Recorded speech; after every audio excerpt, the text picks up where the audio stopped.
So you're asking yourself, why should I have to pattern a shotgun? You know, there's a lot of shot in there and it just goes out on in the air and you shouldn't have to pattern it. Well, you need to pattern it to find out if your equipment is working good together, your gun with your choke, with your ammo, and you need to get all that working good together.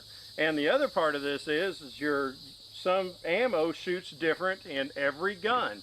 Every gun shoots different with different chokes and with the combination of ammo, so you really need to try to figure that all out before you get out there, and you can actually see it on the paper rather than just shooting and go, man, that just isn't working real well.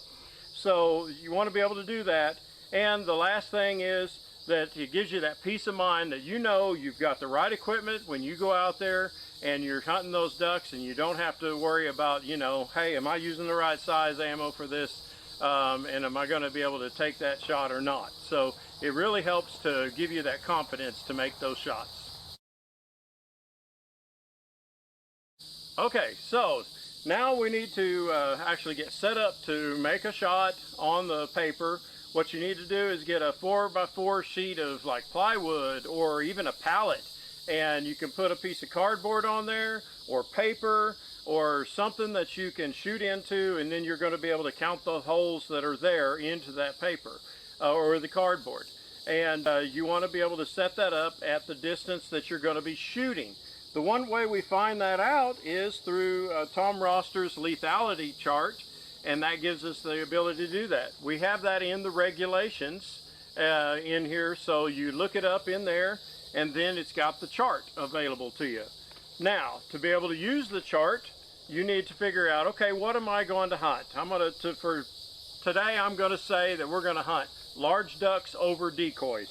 And on here it says large ducks over decoy. So that's a good one to start with there.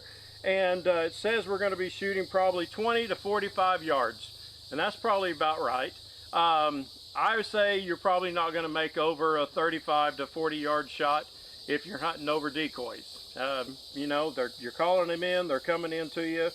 It also tells you, it gives you an idea of what size shot to use, and the best that's been done through the different tests that they have done. And on this it says steel number 6 to number 2, and then also has heavy shot, which is a type of shot, 6 to 4. So right now I've got 6 and I've got number 4s. So I'm good there. And then I've got the minimum load weight needs to be a 3/4 ounce to an ounce on the steel, and a 1 to 1 1/8 on the heavy shot. So I'm on the regular steel, and I've got 1 1/8 and I've got 1 ounce. So I'm in a good range on that as well. Now, for any animal, you need 1 to 2 pellets to hit them in the vital areas. You know, in the brain, in the spinal cord, the heart, the lungs, liver, you know, those kind of areas that's going to cause a lethal kill on that animal. And then it also gives you an idea of how many pellets should be within this 30-inch circle when we finally get down here to the patterning board.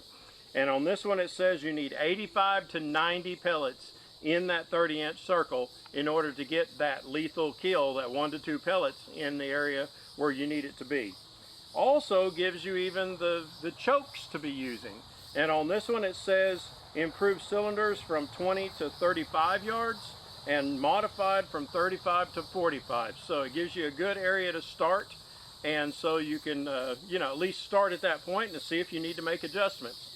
So we've got modified in here, and we're going to shoot at about 40 yards. And I'm going to go ahead and do that, and we're not going to have on camera. We're just going to shoot that, and we're going to go down to the board, and I'm going to show you what happened, and we'll show you how to actually count the pellets and do what you need to do down there. Well, now we're down here to the patterning board where I've made the shot. It was a 40 yards and shot with a number 4 modified choke, and was again, what, 40 yards. And you just pick for the center of the paper. I mean, if it's a little high, a little low, no big deal. You're just wanting to find the densest area of the amount of shot. Try to fit as much of the shot inside this 30-inch circle that you can. This one's clear, so you can kind of see everything. If you use a 15-inch, you know, piece of string with a line and a tack, you're also going to be able to see everything. But all I do is come up here, I find the kind of the densest area, and I put this on here, and I take my marker and I mark all the way around this circle, and I already did that for us. So mark all the way around the circle. Then once I've marked around there, then I come in here and I count all the little shot that's inside here, if it's touching the inside that circle or on the line, and then I came up with the number of 94. Now, usually what I would do is I would take a marker and I'd kind of mark these off as I'm counting so that I know I didn't miss one. I didn't do that today just for, you know, sake of not marking on this everything. So, you know, 94 meets our requirements on the sheet. The lethality chart, it said 85 to 90, so we're in good shape. It's a little bit higher than what, you know, they even recommend, so that's good. We got a few extra pellets out there. Now, one time is not really sufficient. It gives you a good idea, but you should shoot at least 3 times. So you take this piece of paper off here, put another one, shoot another one, do the same thing, or set up multiple ones up here and shoot each one with a different, with the same gun, same shell, and then you get an average. 10 is better, but 3 is sufficient enough, and it gives you an average. And so, you know, this one may be 94, one of them may be 110, one of them may be 85, who knows? But you check those out and get the best average, and then you can go off of that lethality chart and make sure that you're within the parameters that they're saying. As you can see, it's not really difficult to figure out, you know, the density of your shot, and if you've got enough pellets in that area to make that lethal kill on a bird or animal that you're shooting at.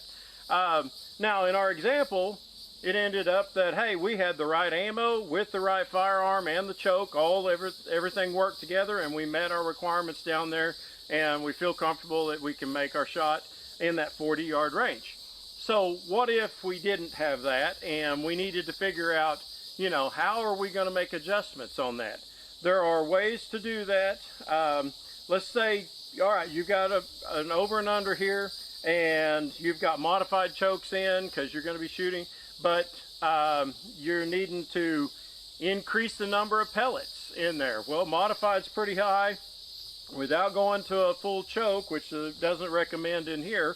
So let's just go down a little bit in the size of the shot because we've got the ability to do that. It said we can go down to a 6. So we could take the number 6 here and we could shoot that at a new sheet of paper, and we go ahead and get that shot, and we figure out using your firearm that, hey, that increased our number of pellets that are inside that 30-inch circle down there, and it got us to that area where we needed to be on the lethality. Let's say you only have one choke and you don't have the ability to change it. The only way you're going to be able to make changes is with the ammunition, and it may even be that you have to change brands, and a number 4 in a different brand might work better than a number 4 in the brand that you're using. So you need to be able to kind of play around with those and get the right ammunition for the firearm that you're using and for the chokes that you're using.